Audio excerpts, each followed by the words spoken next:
ఒక కేజీకి సరిపడా అండి. ఇలాచి, లవంగాయలు ఆనియన్స్ వేసేసుకున్నాం.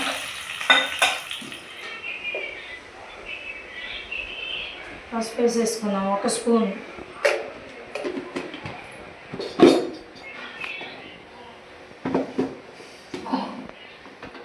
ముందుగా రెడీ చేసుకున్న అల్లం పేస్ట్ అండి వేసేసుకున్నాం.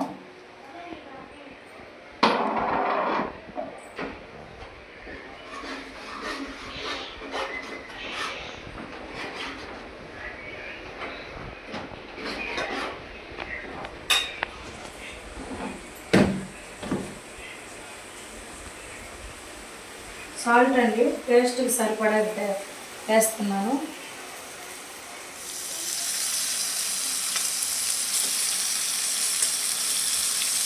మా క్యాటరింగ్లో మీరు ఏదన్నా స్మెల్ ఎలా వస్తుందో, గుమగుమలాడుతుంది, బాగా ఉడుకుతుంది కదా, మంచి ఫ్లేవర్ వస్తుంది. చెక్క, లవంగాయ, యాలకులు, అవి ఈ కొత్తిమీర ఫ్లేవరు, పుదీనా ఫ్లేవరు. హాయ్ ఫ్రెండ్స్, ఆదివారం చికెన్ కర్రీతో భోజనం చేస్తున్నాం. మీరేం కర్రీ?